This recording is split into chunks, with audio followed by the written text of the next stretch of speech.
الحمد لله وكفى وسلام على عباده الذين اصطفى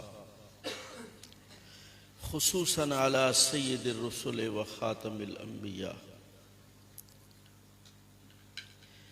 أما بعد فأعوذ بالله من الشيطان الرجيم بسم الله الرحمن الرحيم إنا نحن نزلنا الذكر وإنا له لحافظون وقال رسول الله صلى الله تعالى عليه وسلم من طلب العلم ليماري به السفهاء أو يكابر به العلماء أو يصرف به إليه وجوه الناس أدخل الله النار أو كما قال رسول الله صلى الله تعالى عليه وسلم إن الله وملائكته يصلون على النبي يا أيها الذين آمنوا صلوا عليه وسلموا تسليما اللهم صل على سيدنا ومولانا محمد وعلى آل سيدنا ومولانا محمد وأصحاب سيدنا ومولانا محمد وبارك وسلم وصل عليه. حضرات مشائخ، علماء کرام، میرے محترم بزرگوں، عزیز طلبہ، میں گناہگار اور آپ حضرات خوشبخت ہیں کہ اللہ تعالیٰ نے ایک دینی ادارے کی اس دینی تقریب میں شمولیت کی سعادت بخشی. آپ کی خوشیوں میں اللہ تعالیٰ نے ہمیں بھی شامل فرمایا اور سال کی اختتامی تقریب میں شمولیت نصیب ہوئی. حدیث میں آتا ہے انما الاعمال بالخواتیم،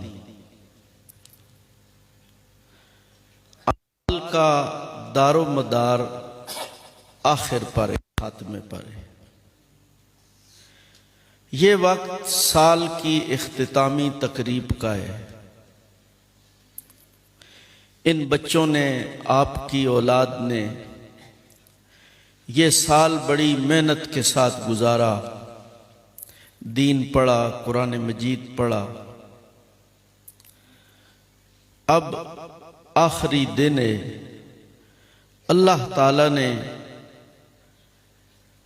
سال پورے کے لمحہ بلمحہ جو رحمتیں، جو برکات ان طلبہ پر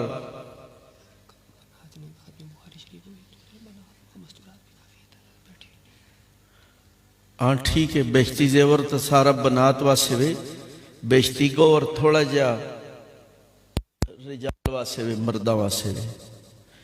اس واسے مسائل سارے اکٹھے جیڑے مسائل صرف بنات نے وہ پڑھ چکی ہیں ان تو سارا اشتراک ہے.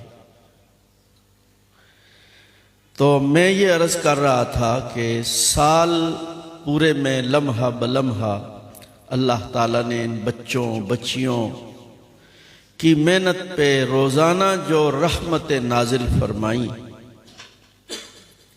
ان کے گھر سے نکلنے کے وقت، گھروں کو جاتے وقت فرشتوں کا ان کے پاؤں کے نیچے اپنے پر رکھنا. یہ مدرسہ ہی خوشبخت نہیں، یہ بہت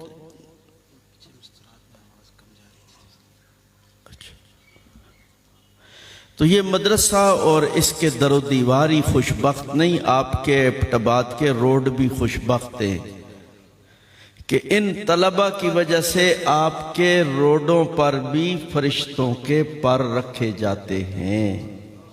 جب ان بچوں کے قدموں کے نیچے فرشتے اپنے پر رکھتے ہیں تو روڈ بھی پاؤں کے نیچے، بلکہ یہ پورا ملک خوشبخت ہے کہ جس میں اللہ تعالیٰ نے ان اداروں کو باقی رکھا ہوا ہے اور ان اداروں کے تفعیل ملک کو اللہ نے باقی رکھا ہوا ہے. سب سے بڑا ڈیفنس یہ مدرسے، جو اللہ تعالیٰ کے آنے والے عذابوں کو روک رہے ہیں اور اللہ کی رحمتوں کو اس ملک کی طرف کھینچ رہے ہیں۔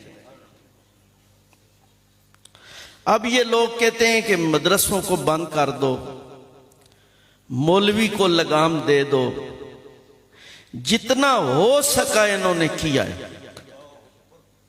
جتنا ہو سکا انہوں نے کیا ہے، لیکن آپ دیکھ لیں مدرسے بڑے ہیں یا کم ہوئے۔ دورہ حدیث پورے ہندوستان میں صرف دہلی میں پڑھایا جاتا تھا۔ شاہ ولی اللہ کے صرف دہلی کے بعد جب دہلی والے حضرات نہیں رہے تو دہلی کے بعد سہارنپور میں حضرت مولانا احمد علی سہارنپوری رحمت اللہ علیہ دورہ حدیث پڑھاتے تھے۔ پورے بر صغیر سے، افغانستان سے، روسی ریاستوں سے سب طلبہ وہاں جاتے تھے۔ حضرت پیر میر علی شاہ صاحب رحمت اللہ علیہ نے بھی حدیث مولانا احمد علی سہارنپوری سے پڑھی۔ حضرت مولانا رشید احمد گنگوئی کے بھی وہ استاذ ہیں۔ حضرت مولانا محمد قاسم نانوتوی رحمت اللہ علیہ کی بھی وہ استاذ ہیں۔ اگر علماء دیوبند ٹھیک نہیں ہیں، غلط عقائد رکھنے والے ہیں، تو حضرت پیر میر علی شاہ صاحب رحمت اللہ علیہ کے استاذ پر کون سا فتویٰ لگاؤ گے؟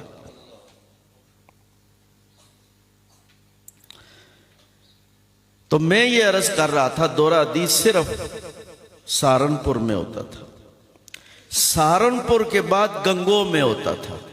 حضرت مولانا رشید احمد گنگوئی رحمت اللہ علیہ دورہ حدیث پڑھاتے تھے۔ دارالعلوم دیوبند میں مشکات تک پڑھایا جاتا تھا۔ جب حضرت گنگوئی رحمہ اللہ نے دورہ حدیث چھوڑ دیا پڑھانا، حضرت کی ظاہری بینائی چلی گئی تھی، جب دورہ حدیث پڑھانا چھوڑ دیا تو دیوبند میں شروع ہو گیا۔ دہلی، سہارنپور، گنگو، دیوبند، 4 مراکز کا میں نے آپ کے سامنے نام لیا ہے۔ ان مراکز میں چند 100 طلبہ ہوتے تھے پورے بر صغیر سے۔ یہ بات 1857 کے بعد 1940-47 تک ہے، بالکل قریب زمانہ ہے۔ ایک جگہ دورہ حدیث ہوتا تھا، چند 100 طلبہ ہوتے تھے، پورے بر صغیر سے جاتے تھے۔ آج آپ ایبٹ آباد کے ہی مدارس گن لیں، دورہ حدیث کی جماعتوں کو شمار کر لیں، طلبوں کو شمار کریں، تو آپ کا کیلکولیٹر شمار نہیں کر سکتا۔ کئی ہزار مدارس تو وفاق کے ساتھ ہیں، جو وفاق کے ساتھ نہیں کام کر رہے ان کی تعداد بھی بہت زیادہ ہے۔ اب دہلی سے یہ شروع ہونے والا سفر اس دور میں کم ہو گیا ہے یا زیادہ ہو گیا ہے؟ اور یہ جو سکیم ہے کہ مدرسوں کو بند کر دو، طلباء کو مدرسوں میں نہ جانے دو، مولوی کو لگام دو، یہ سکیم آج سے، یہ تو شروع سے۔ اس کو کہتے ہیں برکت۔ علماء کے کام میں بھی اللہ نے برکت دی ہے، علماء کی روزی میں بھی اللہ تعالیٰ نے برکت دی ہے۔ کوئی مولوی آج دن تک بھوکا نہیں مرا۔ کوئی ہے جی واقعہ ایسا؟ ہاں زیادہ کھانے سے کوئی مسئلہ بن گیا ہو تو وہ ہے، لیکن نہ کھانے والا مسئلہ کہ روٹی نہیں ملی یہ نہیں ہوا۔ اس لیے ان کی رات دن کی کوششیں مدارس کے لیے نہیں، اپنے آپ کو نقصان پہنچانے کے لیے سب سے بڑا جو ڈیفنس ہے وہ مدرسہ ہے۔ قرآن مجید نے سورہ منافقون میں آج سے 15 صدیاں پہلے منافقین کی ایک میٹنگ کا ذکر کیا ہے۔ وہ پریشان ہو گئے کہ اسلام پھیل رہا ہے جس طرح آج پریشان ہے۔ وہ تو کافر تھے، منافق تھے، پریشان تھے، یہ تو اپنے آپ کو مسلمان کہنے والے، یہ کیوں پریشان ہے؟ قرآن کے پھیلنے سے کیوں پریشان ہے؟ فرشتوں جیسے ان چہروں کو دیکھنے سے کیوں پریشان ہو؟ شیطان کو پریشان ہونا چاہیے، تم کیوں پریشان ہو؟ منافقین نے ایک میٹنگ کی، قرآن مجید نے اس کا تذکرہ کیا۔ وہ سر جوڑ کے بیٹھے، مشورہ کرتے رہے، بات کرتے رہے، کیا کیا جائے۔ آخر ایک چیز پر ان کا اتفاق ہو گیا۔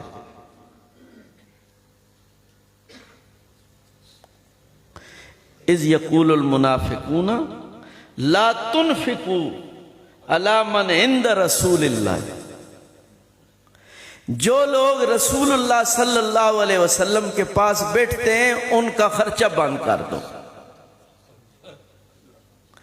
اس میٹنگ، اس اجلاس اور اس مشورے کا تذکرہ قرآن مجید نے کیا ہے۔ لا تنفقوا علی من عند رسول اللہ، روٹی خرچہ بند کر دو۔ نتیجہ کیا نکلے گا وہ بھی انہوں نے بیان کیا، اسی لیے تو بات ان میں طے ہوئی۔ لا تنفقوا علی من عند رسول اللہ حتی ینفضوا، جب یہ بھوکے ہوں گے تو خود تمہارے قدموں پہ آئیں گے۔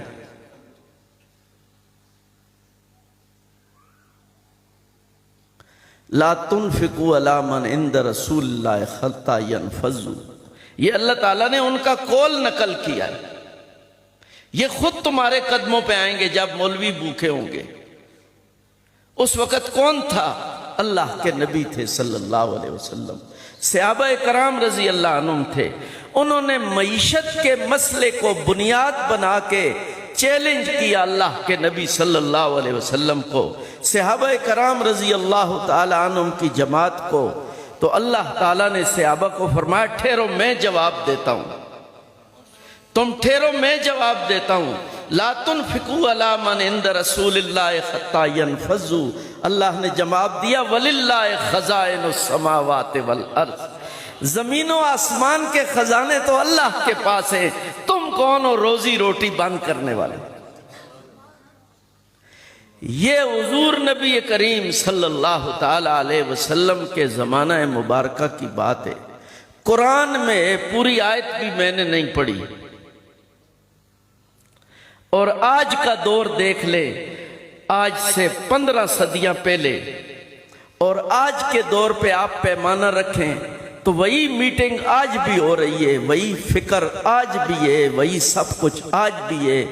اللہ کا جواب وَلِلَّهِ خَزَائِنُ السَّمَاوَاتِ وَالْأَرْضِ آج بھی ہے۔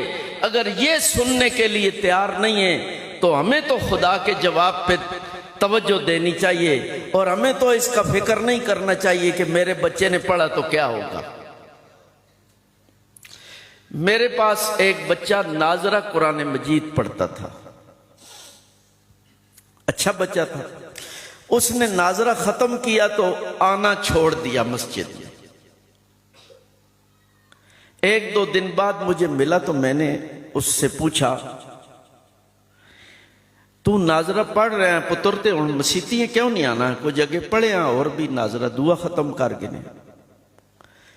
تو وہ معصوم بچہ تھا، اس نے مجھے بتایا کہ میرے ابو اور امی صبح بات چیت کر رہے تھے آپس میں سن رہا تھا۔ اس کے بعد ابو نے مجھے کہا کہ اب گھر پہ پڑھ لینا، مسجد میں جانے کی ضرورت نہیں ہے، ناظرہ پڑھ چکے ہو تو۔ تو میں نے کہا وجہ، اس نے کہا میں تو بیٹا ہوں، میں نے وجہ نہیں پوچھی، لیکن آپس میں بات چیت کر رہے تھے، میرا والد میری والدہ کو کہہ رہا تھا اس ناظرہ پڑھ کے دائے ہونے سا مسیتیاں نہ منجو دے، کل ساڑھے واسے حرام حلال نے مسئلے کھڑے کر دے سی۔ کل یہ شروع کر دے گا۔ اگر ہم اپنے گریبان میں منہ ڈال کے دیکھیں تو ان منافقین میں اور ہمیں جب اللہ تعالیٰ پہ اعتماد اور یقین نہیں ہے تو ہم میں کیا فرق ہے؟ اس لیے جو دین پڑھ رہا ہے آپ دیکھیں ان کی ترقی ہو رہی ہے، کپڑے کیسے پہن رہے ہیں، کھانا کیسا کھا رہے ہیں۔ شاید ہی کوئی اس مجمع میں ایسا گھر ہو جو روز باقرہ گوشت کھاتا ہو۔ ملنا ہے جی باقرہ گوشت ہر ایک کی۔ اور مدرسوں میں جامعہ شرفیہ پڑھتا تھا تو میں گھر آتا مہینے ڈیڑھ بعد، تو والد صاحب میری والدہ کو کہتے کہ 2 مہینے بعد آیا، مہینے بعد آئے سو ایسی کوئی اچھی جی چیز پکا، تو وہ مجھ سے پوچھتے کیا پکائے، میں کہتا سبزی پکاؤ، دال پکاؤ۔ تو تم سبزی دال گوشت آنے ہیں بکرا، میں تو روز گوشت کھانے ہیں۔ تو اب یہ نعمتیں اللہ تعالیٰ نے دین کی۔ حضور نبی کریم صلی اللہ تعالیٰ علیہ وسلم کے زمانہ مبارکہ میں 2 بھائی تھے، کا واقعہ لکھا ہے۔ میرا وقت کتنا ہے؟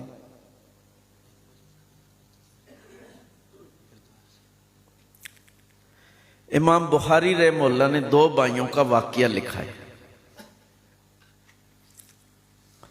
دونوں مسلمان تھے، صحابی تھے، نبی علیہ الصلوۃ والسلام کے بال بچے دار تھے۔ ایک کام کاج کرتا تھا اور دوسرا نبی علیہ الصلوۃ والسلام کے پاس صبح آتا اور رات کو جاتا، سارا دن دین کے مسائل سیکھتا اور حدیثیں یاد کرتا تھا۔ ایک جو کام کاج کرنے والا تھا وہ مزدوری کر کے لاتا اور اپنے گھر میں بھی دیتا، بھائی کے گھر میں بھی دیتا۔ ایک دن وہ نبی علیہ الصلوۃ والسلام کی خدمت میں حاضر ہوا اور اس نے شکایت کی اپنے بھائی کی۔ اس نے کہا جی دیکھو ہم 2 بھائی ہیں، دونوں بال بچے دار ہیں، میں نمازیں بھی آپ کے پیچھے پڑھتا ہوں، حدیثیں بھی سنتا ہوں، مسائل بھی سنتا ہوں، کام کاج کرتا ہوں، اپنے گھر میں بھی خرچہ دیتا ہوں، اس کے گھر میں بھی دیتا ہوں، یہ کچھ بھی نہیں کرتا، کام نہیں کرتا، صبح آتا ہے آپ کے پاس، بہت اچھی بات ہے لیکن کچھ کیا کرے۔ ہم بھی کیا کہتے ہیں، پتر اسی مسلمان آسی